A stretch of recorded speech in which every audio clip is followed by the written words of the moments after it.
think Rogan was ready for a change. I think he was ready to move out into the community, and he thrives. I think that the sponsored program is a wonderful option for Rogan because he went from living with his family to living with another family. So it was pretty much a lateral move for him. So he didn't lose that love and support. We volunteer in the community. He goes wherever we go. And I think that's something that's missing in like a group home setting where you kind of stick to the same schedule every day. I'm Rogan's primary caretaker. I get him up in the morning, get him showered, dressed, fed, and then it's off to his day program. And then we pick you up, right? And he comes with me, and he's just truly a part of our family and our schedule. I get paid through my company, Blue Ridge Residential Services, and they are a fiscal intermediary for Medicaid. Honestly, we really haven't had any problems. From the beginning, I think we just meshed so well. We had expected Rogan to take a while to transition from living with his parents to living with a family he didn't really know so well, but he didn't. It just worked right away. I know. It was good stuff, right? Moving here with Rogan has definitely been a blessing. Our living situation is unique. While this is a sponsored residential home, Rogan will live in this house forever.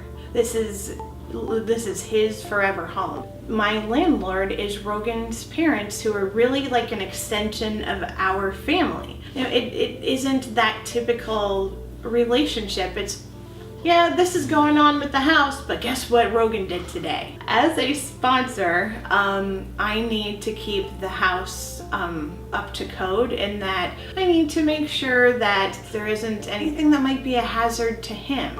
So I do have like added responsibilities as a tenant that I wouldn't necessarily have if this was just my home and I wasn't providing care for an individual.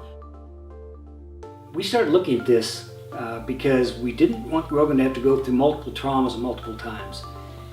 He will stay in this house until he dies. That's our plan. We have a wonderful caregiver, but if Rachel decides to move, Rogan will stay here in his home, in his day programs, in his community, and not be moved around and having to adjust constantly or multiple times. And we were hoping to see Rogan obviously happy and healthy, more engaged, and I cannot tell you how happy he is. It's just been a wonderful experience. I can't say enough about how this has worked out for us. Well, the fears were primarily, would he adapt, would he be loved, would he be well cared for? Those have been totally unfounded. We see Rogan frequently every week. We interact with Rachel all the time. Well, I did a lot of research, and it was a matter of just looking at trying to merge the two programs, the financial side of it. Again, we wanted to go with the sponsored residential where Rogan owned the home, which is really the only twist on the entire sponsored residential model, is that Rogan will never move. It really wasn't anything that was that hard to overcome or do. It was simply putting the one foot in front of the other and doing it. I know it's overwhelming, but if you just take one task at a time, it can go pretty quickly. The biggest challenge is going to find a caregiver that works for you, and that's start looking with people that are out there doing it now. The rest of it's bureaucracy, paperwork, money.